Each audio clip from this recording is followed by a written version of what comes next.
이 압력솥이요. 조선에서 이걸 만들 수 있는 사람은 대옥은 장영실의 후손. 오늘 복군이 셰프에서는 드디어 압력솥을 만든 장영실의 후손이 등장을 하게 됩니다. 오늘 준비한 내용은 원작 스토리로 압력솥을 준비하는 과정과 명나라의 대결 이후까지의 스토리입니다.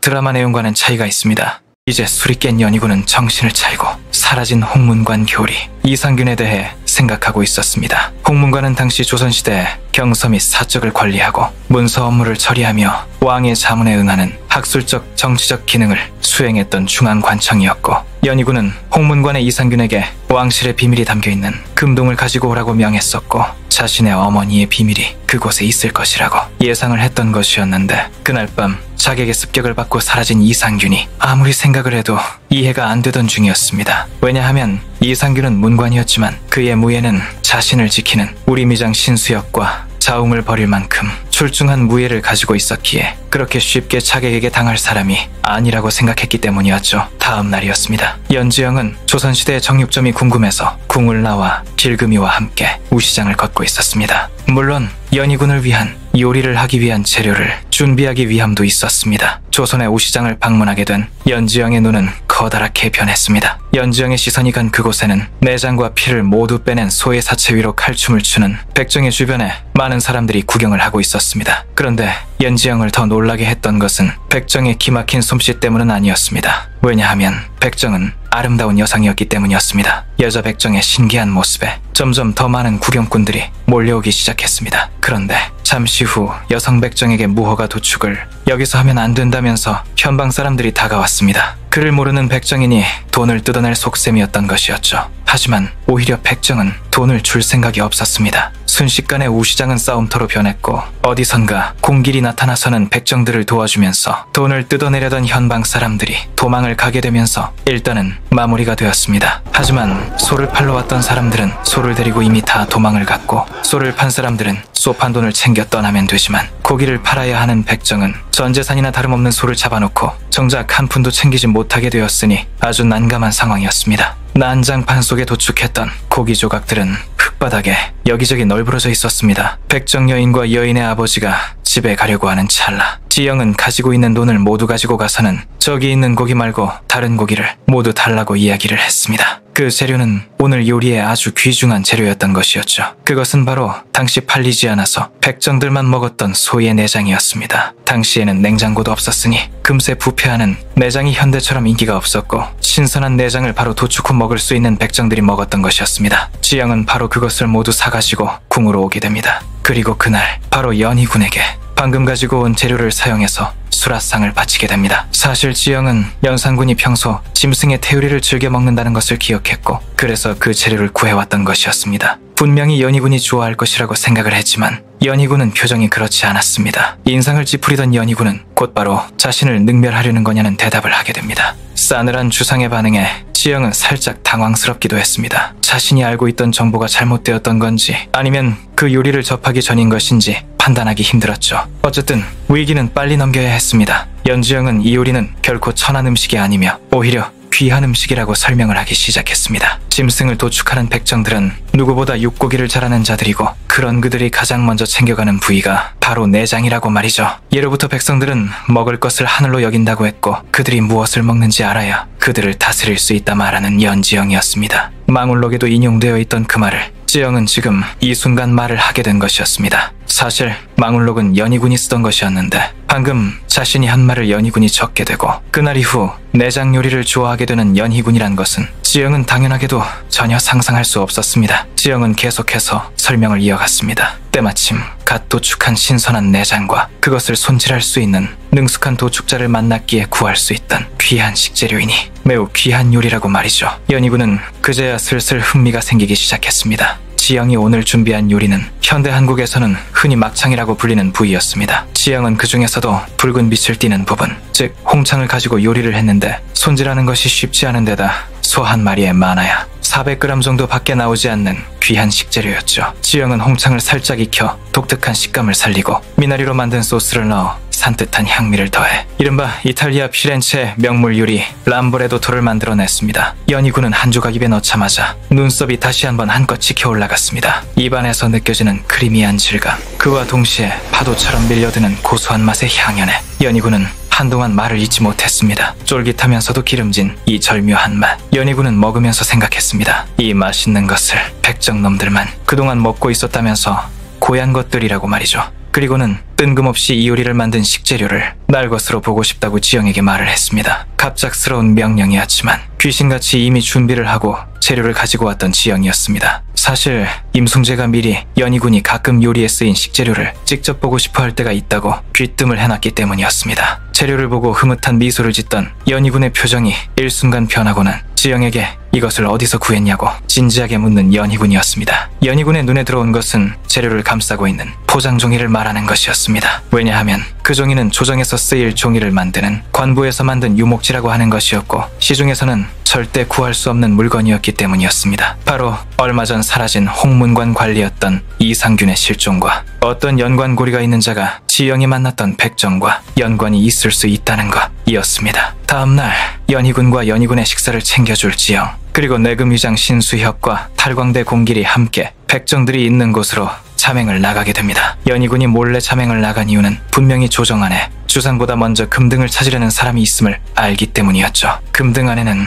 연희군의 어머니가 죽을 때 피를 토했던 손수건이 들어있었습니다. 연희군이 자신의 어머니가 죽은 이유를 알지 못하게 선대왕은 100년간 비밀로 하라고 명을 한 상태였죠. 곧바로 백정촌을 찾아간 네 사람은 그날 보았던 백정을 찾아냈습니다. 연희군은 다그쳐 물었습니다. 이 종이를 어디서 얻게 된 것인지 냉큼 고하라고 말이죠. 그 말을 듣자마자 여인 백정의 아버지는 허리춤에 숨겨둔 품칼을 휘둘렀지만 내금위장 신수혁의 칼은 아주 빨랐습니다. 종이의 출처를 묻는 것만으로도 이렇게 민감하게 반응한다면 결론은 하나뿐이었죠. 신수혁은 이 백정들이 자신의 친구였던 홍문관교리 이상균을 살해하고 그 물품을 노략질한 강도라고 생각을 한 것입니다. 그 노인을 향해 환도를 내리치는 순간 또 다른 날카로운 칼날이 그의 칼을 막아섰습니다. 그 칼날의 주인공은 바로 조정의 비밀이 담긴 금등과 함께 사라져버린 남자 이상균이었습니다. 사실은 그날 밤 금동을 빼앗긴 이상균은 죽어가고 있었는데 그를 살려준 것이 백정여인이었고 이상균은 백정여인과 사랑에 빠지게 되어서 이대로 죽은 채 지내기로 했다는 것이었습니다. 연희군은 그 말을 듣고는 한참을 웃었습니다. 분노와 배신감이 깔린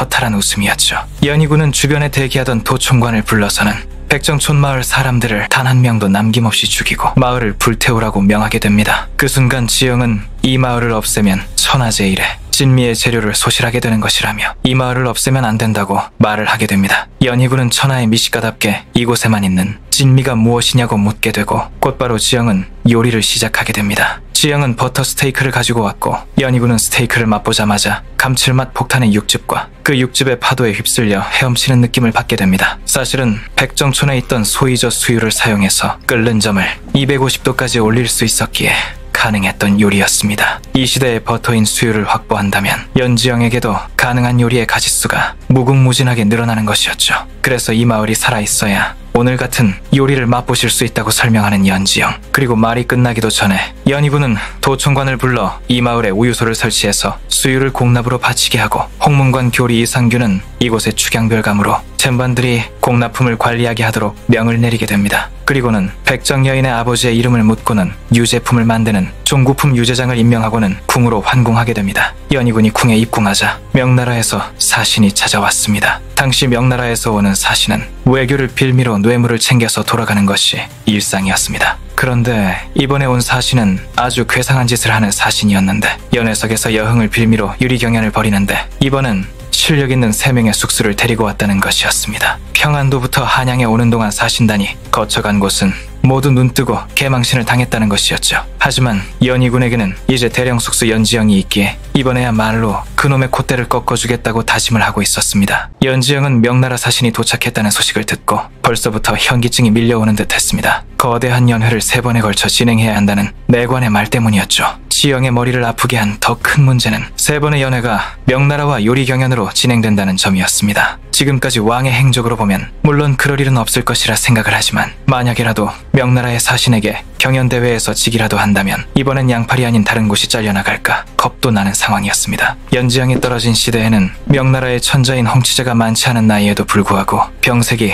완연했던 시대였습니다. 자연스럽게 권력의 무게추는 차기 황제가 될 태자에게 쏠리고 있었고 세상 멍청하고 방탕하다는 15살짜리 태자를 어린 시절부터 키웠다는 바로 명나라의 환관 유근이 조선의 사신으로 왔던 것이었습니다. 그는 탐욕스럽고 간악하기로 온 대륙을 통틀어도 둘째가라면 서러운 자로 명나라와 조선 사이 조공품과 답례품의 형식으로 이루어지는 조공무역을 빌미로 이번에도 그의 욕심만큼 조선에서 한탕을 하러 왔습니다. 유근은 아주 이상한 취미가 있었는데 연회석에서 여흥을 빌미로 명나라의 숙수와 조선의 숙수가 요리 경연을 벌이게 하는 것이었습니다. 연희군은 이것을 조선의 음식을 깎아내리면서 조선의 음식조차도 명나라의 아래라는 것을 보여주는 것이라고 분노를 하고 있었습니다. 심지어 이번엔 명나라의 유능한 숙수를 3명이나 데리고 왔던 것이었습니다. 그것뿐만 아니고 명나라의 사신이 한양에 당도하기 전 연희군이 받은 전서는 연희군의 전투 의지를 불타오르게 하고 있었죠. 그 내용은 다음과 같았습니다. 이번에는 부디 음식물 쓰레기 말고 먹을 수 있는 것을 준비해달라면서 4발 달린 음식을 대접해달라고 요청했습니다. 당장 목숨이 달린 대결 앞에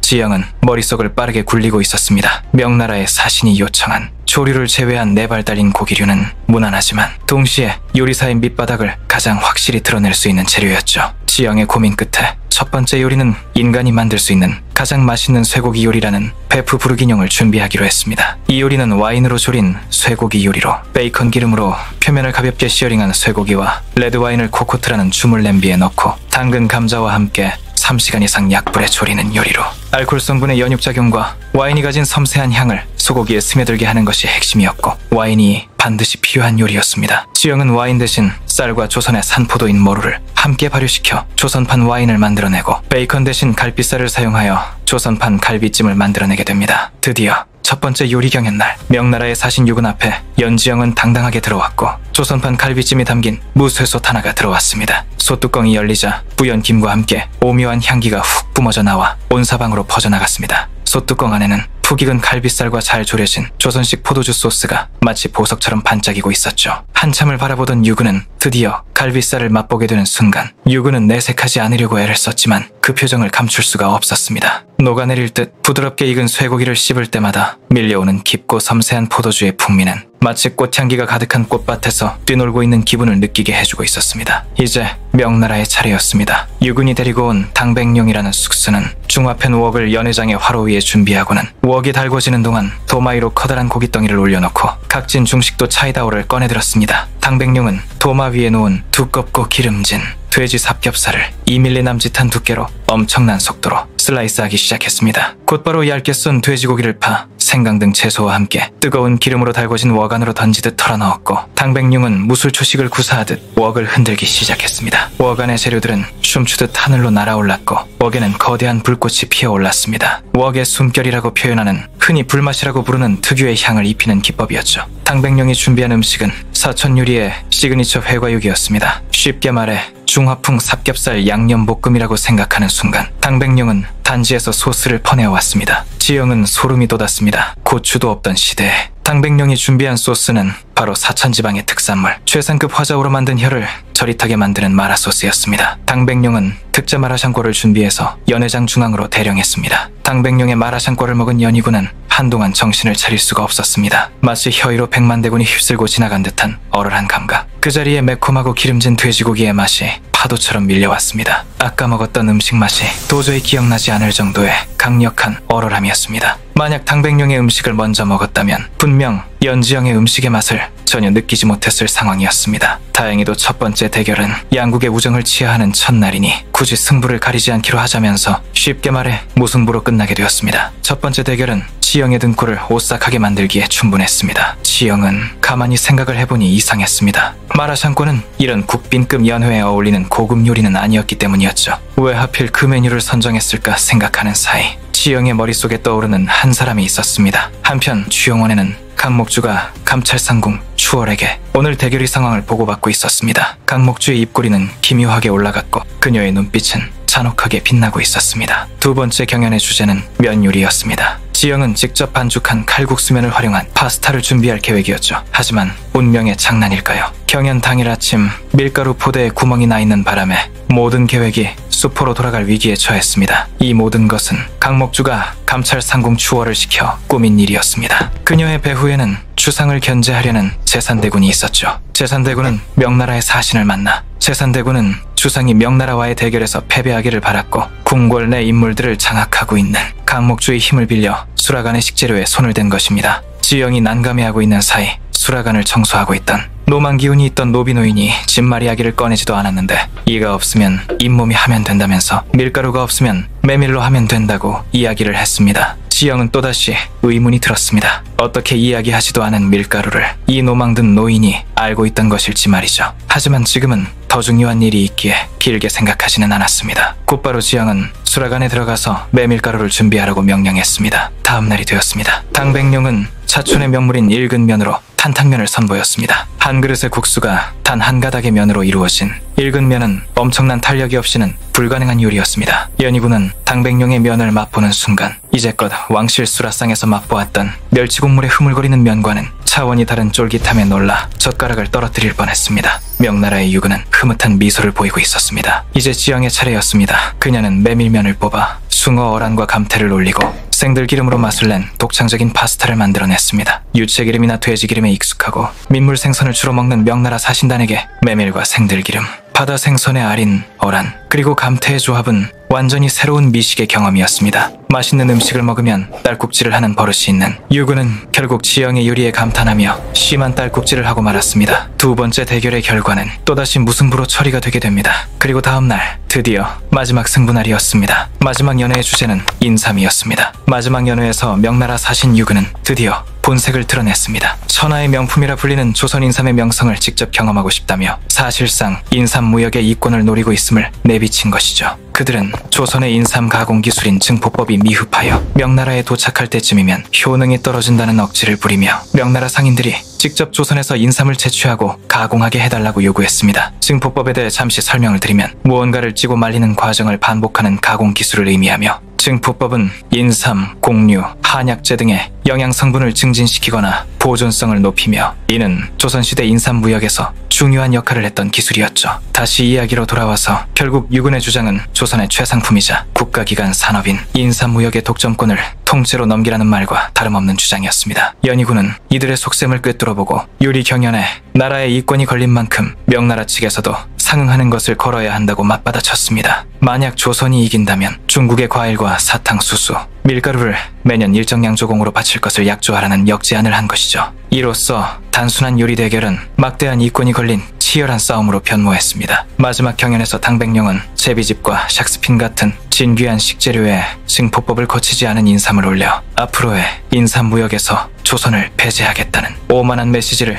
요리에 담았습니다. 화려하고 풍부한 중화 요리 안에 조선 인삼을 종속시키려는 의도였죠. 이에 맞서 지영은 연희군의 도움으로 비장의 무기를 준비했습니다. 무려 안성에 있는 장영실의 후손인 대장간 기술자에게 특별히 부탁해 만든 압력솥이었죠. 지영은 조선시대에 먹던 백숙이 아닌 압력솥으로 만든 현대식의 삼계탕을 만들고 싶었고 압력솥을 이용해 세상에서 가장 부드러운 육질을 만들어내고자 한 것이었죠. 지영은 증포를 거친 6년근 홍삼을 오골개 안에 넣고 닭발 육수를 부어 압력솥에서 푹 쪄냈습니다. 고온 고압의 환경에서 6년근 홍삼은 9번 찌고 말린 것과 같은 효과를 내며 약효가 극대화된 흑삼으로 변모했습니다. 압력솥을 만들었던 지영의 노력이 빛을 발했습니다. 명나라 사신 유군은 지영의 흑삼 삼계탕을 맛보는 순간 온몸에 힘이 용솟음치는 것을 느꼈습니다. 흑삼에 농축된 진세노사이드는 일반 인삼의 최대 20배에 달했기 때문이죠. 잠시 진세노사이드의 설명을 드리자면 인삼에 들어있는 특별한 사포닌 성분으로 인삼과 홍삼의 주요 유효 성분입니다. 다시 이야기로 돌아와서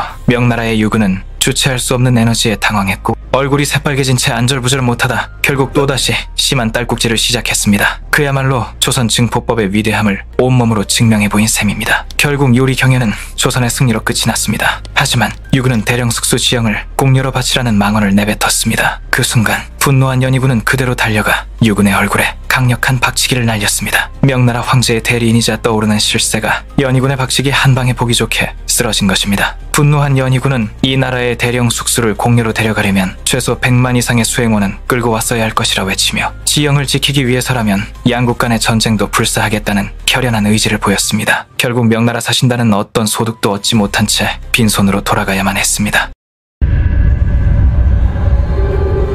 지난번 연회 때 수락한 창고에서 진말 포대에 구멍을 뚫어 못쓰게 만든 아이입니다. 그래. 상을 내려야겠구나.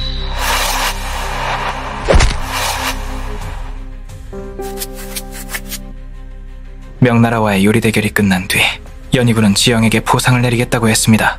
소원이 있다면 말을 해보라는 연희군의 말에 지영은 한참을 머리를 굴리다가 다시 찾은 가방 안엔 망울록이 없었기에 궐 밖으로 자유롭게 외출을 할 수 있게 해달라는 요청을 했습니다. 새로운 식재료를 찾아보고 싶다는 핑계를 대었지만 현대로 돌아갈 단서를 찾을 요량이었죠. 연희군은 지영에게 흔쾌히 어떤 관부든 자유롭게 드나들 수 있는 승명패를 내려주었습니다. 승명패란 왕명을 받드는 사람을 표시하는 패찰이었죠. 연희군 시절엔 아무리 높은 고관대작도 승명패를 가진 자에게는 함부로 할 수 없다고 할 만큼 승명패를 가진 것은 임금의 총애를 받는 극소수의 사람이라는 증거였습니다. 연희군은 정녕 소원이 그것뿐이냐고 한 번 더 물어보며 한층 더 지영에게 가까이 다가오며 야릇한 눈빛을 발산했습니다. 지영은 연희군의 얼굴이 가까이 오자 마치 자신에게 승은이라도 내릴까봐 화끈 달아오르며 심장이 콩닥거렸습니다. 지영은 그거면 되었다고 하자 그럼 가까운 곳으로 바람이나 한번 쐬고 오자고 이야기를 하는 연희군이었습니다. 며칠이 지나고 시구문 앞에서 시신 한 구가 발견되었습니다. 현장에는 내금위장 신수혁이 길금이와 함께 있었는데 신수혁은 길금에게 시신의 정체를 확인했던 순간이었습니다. 시신의 정체는 얼마 전만 해도 수라간을 드나들며 물을 깃고 잔심부름을 하던 아이였습니다. 사체를 이곳저곳을 살펴보던 의관은 신수혁에게 질식사를 한 것이 분명하다고 보고를 했습니다. 그런데 이상한 것이 교살의 흔적이 없다는 것이었죠. 길금은 이상하게 생각하고 있었습니다. 멀쩡하던 사람이 갑자기 질식사를 한다니 이해가 되지 않았죠. 사실 길금의 외할아버지는 의술을 가진 선비였고 할아버지에게 들었던 말이 생각난 길금은 경혈에 시침을 잘못 놓으면 숨골이 막힐 수 있다고 하던데 사실이냐고 의관에게 물어보았습니다. 그 말을 들은 의관은 어떻게 그걸 알고 있냐는 듯이 놀라더니 얼굴이 창백해지더니 황급히 자리를 떴습니다. 그렇게 사건은 종결되는 듯 보여졌습니다. 같은 시간 지영과 연희군은 임진강 너머 직각으로 깎아놓은 듯 길게 펼쳐진 거대한 절벽이 보이는 곳, 바로 연희군이 가장 좋아하는 장소라는 장단석벽으로 나들이를 나온 중이었습니다. 사실 공식적으로는 나들이였지만 지영은 야외에서 설치된 임시부엌에서 연희군의 요리를 해주기 위해 온 것이나 다름없었죠. 오늘 준비한 요리는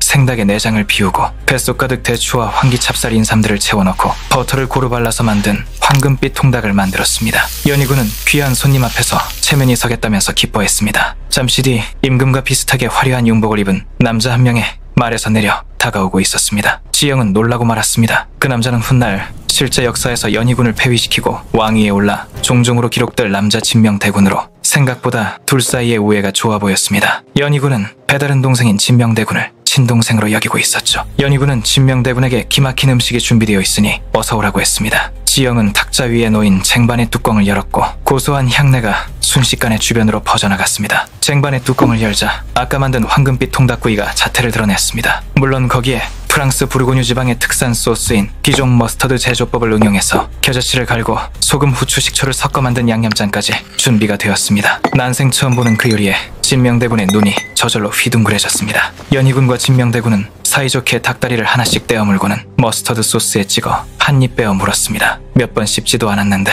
진명대군은 신음소리가 자연스럽게 흘러나왔습니다. 가벼운 산미에 알싸하니 톡 쏘는 맛이 어우러진 머스터드 소스 특유의 독특한 풍미, 그와 함께 겉은 바삭하고 속은 촉촉하게 노릇하게 잘 구워진 닭고기의 맛이 입안을 가득 채우고 있었습니다. 그 맛은 진명대군의 중추신경을 통해 본능적 차원의 짜릿한 감각을 선사하고 말았습니다. 연희군과 진명대군은 그대로 통닭구이를 깨끗하게 먹어치웠습니다. 식사를 마친 연희군과 진명대군은 멧돼지 사냥을 시작하게 됩니다. 흙먼지를 날리며 달리는 두 마리의 준마는 사력을 다해 도망치는 멧돼지를 쫓고 있었습니다. 벌써 두 사람은 2시즌째 이어지는 멧돼지 사냥을 하고 있었죠. 마침내 연희군은 활 시위를 길게 잡아당겼고 날카로운 공명음과 함께 정확히 멧돼지에게 명중을 했습니다. 정신없이 달리던 멧돼지는 괴성을 지르며 그 육중한 몸뚱이가 흙먼지와 함께 땅바닥에 쓰러졌습니다. 형님의 실력을 잘 보았냐며 진명대군에게 고개를 돌렸던 연희군의 눈에는 사색이 되어 간신히 말에 매달린 동생의 모습이 보였습니다. 곧바로 진명대군은 꼭두각시처럼 힘없이 말에서 떨어지고 말았습니다. 진명대군은 그렇게 일어나지 못했고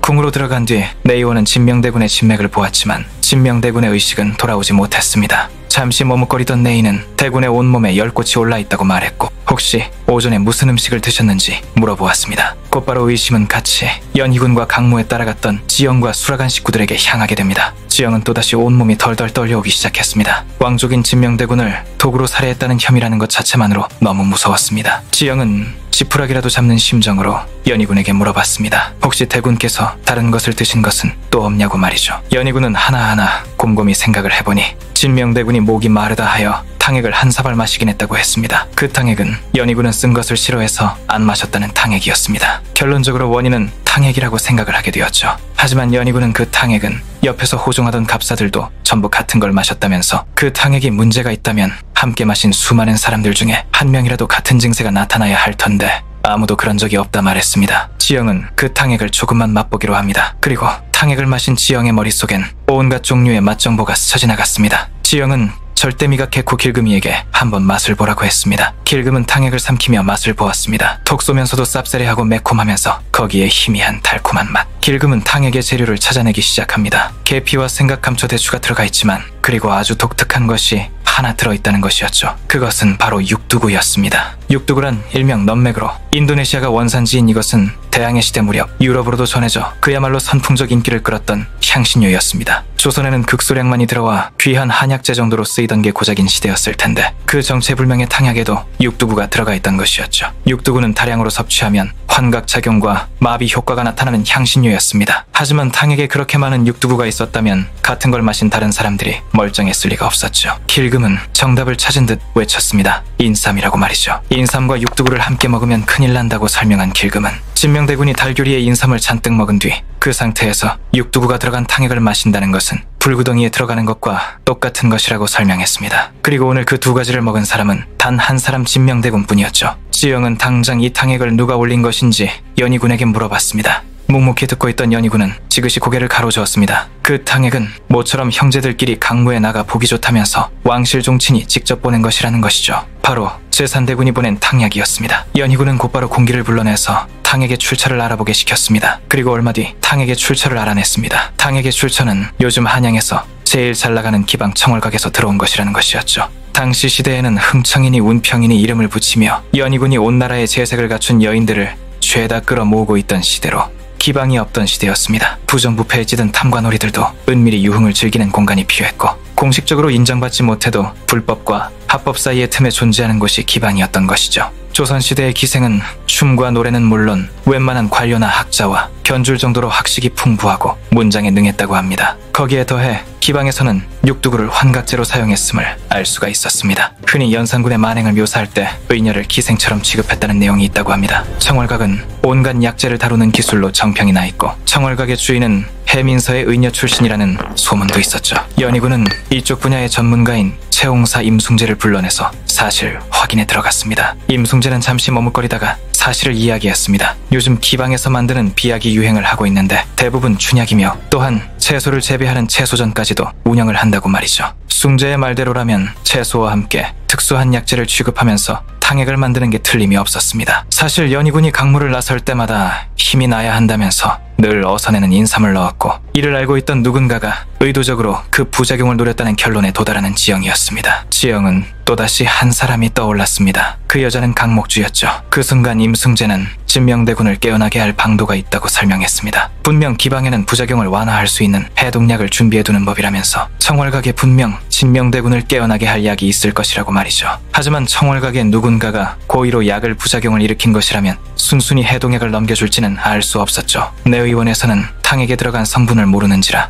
해독약을 만들기는 어려웠고 마침내 연희군은 딱 하나의 방법을 떠올렸습니다. 그리고 잠입을 하는 것이었죠. 그 말을 듣자마자 지영은 잘못 들었다고 믿고 싶었습니다. 제발 아니라고 해달라고 마음속으로 수없이 빌고 있었지만 지영과 눈이 마주친 연희군의 눈빛은 이미 은은한 광기가 지나가고 있었습니다. 지영은 온몸에서 소름이 돋는 단어를 듣게 되었습니다. 연희군이 말했습니다. 청월각에 네가 가야겠다고 말이죠. 한마디로 지영이 기생으로 위장하여 청월각에 잠입한 뒤 그 해독약을 몰래 가져오라는 것이었죠. 육두구를 비롯한 각종 약재의 성질을 가장 잘 아는 지영이 가야 한다는 연희군의 생각이었습니다. 그렇게 해서 눈물을 흘리며 곧바로 궁궐의 의복을 제작하고 관리하는 상의원에 가게 된 지영이었습니다. 이제 숙수노릇도 부족해서 기생 흉내까지 내야 하는 운명이 서러워지는 순간이었지만 순식간에 여러 명의 여인들이 지영에게 달려붙어 때부터 분주하게 움직였습니다. 명나라의 최고급 비단의 명품 한복에 요즘 잘 나가는 기생들이 하고 다닌다는 헤어스타일 트레머리, 그리고 화려한 옥비녀까지 장착하고 풀 메이크업을 한 지영은 그야말로 절세 미인이었습니다. 지영의 기명은 꽃피는 춘삼월에 왔다 하여 춘삼월로 정하고는 곧바로 기방으로 출발하게 됩니다. 어느새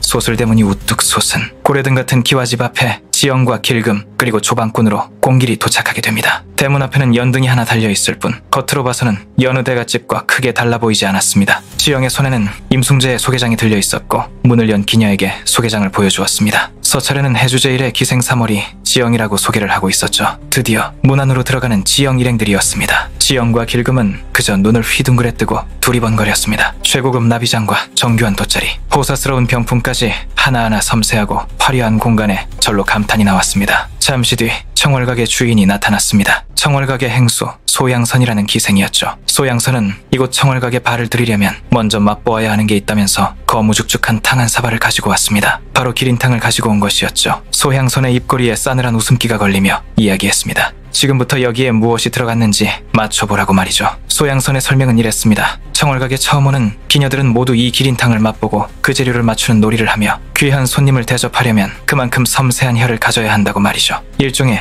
블라인드 미각 테스트였습니다. 지영은 긴장을 하기 시작했습니다. 탕액에서 풍겨오는 독특한 냄새는 절대 평범하지 않은 재료가 들어갔음을 알 수가 있었죠. 망설이는 지영의 모습에 소양선은 독이라도 탔을까봐 그러냐고 다그쳤습니다. 지영은 도승지의 소개장을 가지고 온 사람에게 못 먹을 음식을 내놓았을 리는 없다 믿고는 곧바로 기린탕을 크게 한 모금 들이마셨습니다. 지영의 입안에 밀어닥치는 강력한 풍미 그리고 곧바로 쌉싸래한 맛이 올라왔습니다. 곧바로 지영은 알아챘습니다. 이것은 푹 삭힌 홍어였습니다. 하지만 그 안에 또 다른 맛이 느껴졌습니다. 입안을 가득 메웠던 암모니아의 풍미가 차츰 사라지면서 비릿하면서도 짙은 누린내가 나기 시작했죠. 한동안 눈을 감고 맛에 집중하던 지영은 곧이어 그 정체를 알아챘습니다. 이 맛의 정체는 소의 선지였고 그 속에도 숨겨진 맛을 느낄 수가 있었습니다. 그것은 극소량의 말리꽃이었습니다. 제스민이라고 불리는 그것이었죠. 지영은 곧바로 이 맛의 정체를 소양선에게 대답했습니다. 소양선은 지영의 대답을 듣고는 고개를 끄덕였죠. 강한 냄새를 풍기는 식재료 사이에서 그 향을 느낄 수 있는 섬세한 감각이 있는지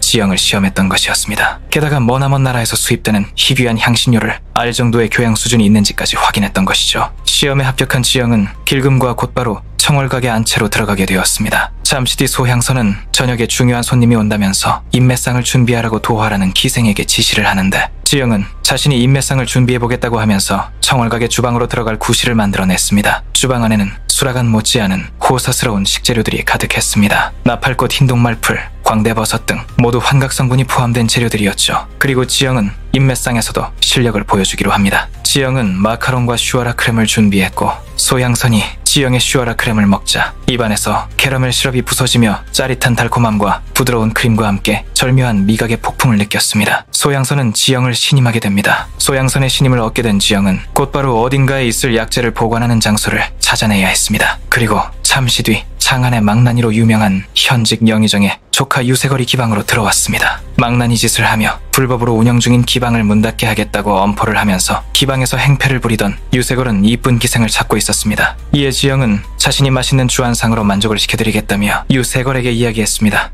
같은 시간 길금은 청월각 후원의 별당에서 수많은 서랍이 달린 거대한 약장을 찾아냈습니다. 그곳에는 수십 명의 소녀들이 호롱불알에서 약재를 손질하고 있었죠. 바로 청월각에서 비밀리에 일구고 있는 약전을 찾아낸 것입니다. 그때였습니다. 뒤에서 무슨 일이냐는 날카로운 목소리가 들려왔습니다. 길금이 뒤를 돌아보자 날카로운 눈빛으로 길금을 노려보는 기녀 한 명이 서 있었습니다. 길금은 새로 들어온 동기인데 행수님께서 양귀비를 가지고 오라고 했다며 둘러댔습니다. 기방의 유흥에 분명 환각성 약재가 쓰일 거라고 생각하고 둘러댄 말이었죠. 한동안 말없이 길금을 보던 기녀는 곧 내려보낼 테니 내려가라고 했습니다. 그렇게 놀란 가슴을 부여잡고 길금은 빠르게 다시 돌아가서 이 사실을 지영에게 알렸습니다. 곧바로 지영은 영의정의 조카에게 필요한 음식 재료를 찾기 위한다는 핑계로 약재가 있는 별당으로 향하게 됩니다. 별당의 기녀가 허가받지 않은 자는 들어갈 수 없다며 막아서는 순간 행수 소양선이 지영의 요리를 맛보았기에 그녀를 믿고 들여보내라고 말을 하게 되면서 드디어 비밀의 문을 열고 들어가는 지영이었습니다. 그곳에서 지영은 진명대군의 열기를 내릴 약재인 빙편을 개코였던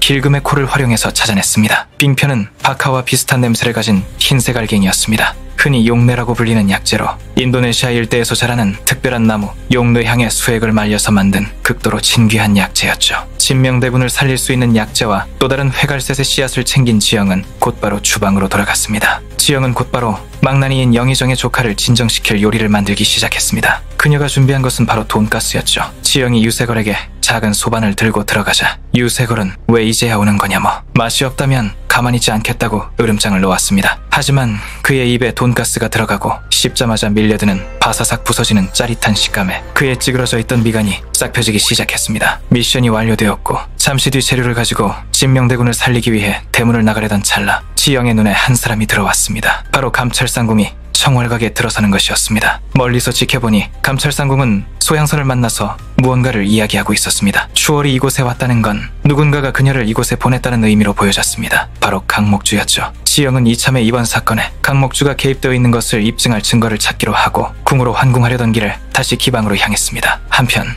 추월은 약재가 보관된 청월각 별당에서 새로 들어온 계집이 이곳에서 약재를 챙겨갔고 그것이 진명대군의 해독제임을 알아채고는 지영이라는 것을 직감하게 됩니다. 추월은 방금 전 영희정의 조카가 지영의 요리를 먹었고 아직 기방에 있는 것을 알게 되고는 기묘한 보관이 떠올라서 곧바로 유세걸이 머무는 곳에 찾아가게 됩니다. 문이 열리고 유세걸을 보자마자 추월은 대침을 번개처럼 날려 쇠걸의 목덜미에 정확히 꽂았습니다. 목을 옮겨잡은 쇠걸은 바닥에 쓰러졌습니다. 추월은 곧바로 목에 있는 대침을 뽑아 품에 넣은 뒤 비명을 질렀습니다. 자신이 들어가자마자 유세걸이 죽었다면서 혹시 방금 전 먹은 음식이 잘못된 거 아니냐면서 비명 소리를 듣고 모여든 자들에게 태연히 말했습니다. 그리고 잠시 뒤 추월과 다시 기방으로 들어가던 지영 일행은 마주치게 됩니다. 감찰상궁이 여기에 왜 있냐는 지영의 말에 추월은 야심한 시각에 궁녀 2명이 제멋대로 궐 밖에 나다닌다니게 자맹을 나왔다고 말했습니다. 그러면서 자연스럽게 이야기를 이어가는 추월이었죠. 지난번엔 진명대군, 이번에는 영희정의 조카를 절명시키다니 대단하다면서 지영을 비꼬았습니다. 소향선도 입을 열었습니다. 아까 지영의 요리를 먹고 유세걸이 의식을 잃었다고 말이죠. 그 말을 듣자마자 지영은 식은땀이 났습니다. 다시 한번 이렇게 악랄한 덫에 걸려들다니 말이죠. 추월은 천천히 지영의 앞까지 다가왔습니다. 그리고는 이렇게 도둑질까지 하다니 놀랍다면서 지영이 챙겨놓은 진명대군의 해독제를 주머니에서 빼내갔습니다. 추월은 입꼬리가 만족스럽다는 듯 올라가며 말했습니다. 이게 도둑질이 아니면 무엇이냐고 말이죠. 그러자 뜬금없이 지영은 지금 시각이 어떻게 되냐고 물어보기 시작합니다. 추월은 마지막 소원을 들어주기라도 하는 듯 친절하게 이경에 들어갔다고 말했습니다. 바로 그 순간 모두 동작을 멈추라는 쥐각 소리와 함께 남색 융복의 무관들이 우르르 쇄도했습니다. 내금위장 신수역이 앞서 등장한 것이죠. 그리고 잠시 뒤 들려오는 익숙한 목소리는 연희군이었습니다. 그의 손에는 지영이 만든 마카롱과 양과가 몇 개가 들려 있었습니다. 이미 영희정의 조카가 먹고 설명했다는 마카롱을 맛있게 먹고 있었죠. 지영은 궁을 떠나기 전 통금이 시작되는 이경까지 반드시 청월각에서 약재를 찾아오기로 약속이 되어 있었고 만약 그 시각까지 돌아오지 않는다면 내금이가 출동하기로 되어 있던 것입니다. 일종의 플랜 B였죠. 그 자리에서 길금은 며칠 전 시구문에서 발견된 무수리의 시신이 유세걸의 증세와 똑같다고 연희군에게 고했습니다. 그리고 그 증상은 특정한 경혈에 시침을 하면 질식을 유발하는 것이라고 설명을 하는 순간 추월의 눈꺼풀이 떨려왔죠. 그러는 사이 유세걸이 일어났습니다. 추월은 얼굴이 사색이 되었습니다. 어떻게 다시 살아난 것인지 모르겠지만 저승사자를 만난 느낌이었을 것 같습니다. 바로 길금이가 어릴 적 외할아버지가 침 하나로 닭을 소생케 한 것을 보고 배웠던 침술로 용천열 깊숙이 바늘을 찔러 넣은 것이었죠. 연희군은 다시 살아난 유세걸에게 물었습니다. 마지막으로 본 사람이 누구냐고 말이죠. 유세걸은 저 사람이 틀림없다 말했고 추월을 가리켰습니다. 그 순간 추월에게 다가간 지영은 추월의 옷자락에서 진명대군을 깨울 용례를 꺼내 보이며 이야기를 했습니다. 분명히 진명대군이 깨어나지 않기를 바라는 사람이 사주한 것이라고 말이죠. 이제 상황은 완벽하게 역전되었습니다. 곧바로 감찰상궁은 하옥시키고 날이 밝는 대로 의금부에서 국문을 시행하게 명하는 연희군이었습니다. 그렇게 궁으로 돌아간 뒤 진명대군 역시 다시 살릴 수 있게 되었습니다. 그리고 그날 밤 달빛도 들지 않는 그곳에 추월이 수감되어 있었습니다. 그리고 그녀를 찾아온 한 사람이 있었습니다. 바로 강목주였죠. 강목주는 추월에게 물어봤습니다. 추월은 강목주에게 무슨 일이 있어도 강목주를 지키겠다고 했는데 지금도 그러하냐고 말이죠. 추월은 자신의 목숨을 바쳐서라도 반드시 지키겠다고 말이 끝나기가 무섭게 강목주의 은장도는 추월의 목을 향했습니다. 그리고 쓰러져 있는 추월을 뒤로 한 채 나직히 말했습니다. 그럼 늘 그랬듯이 이번에도 날 지켜달라고 말이죠. 오늘 준비한 이야기는 원작 기반의 72화까지의 스토리였습니다. 재미있게 보셨다면 좋아요 한번 부탁드리겠습니다. 시청해주셔서 감사합니다.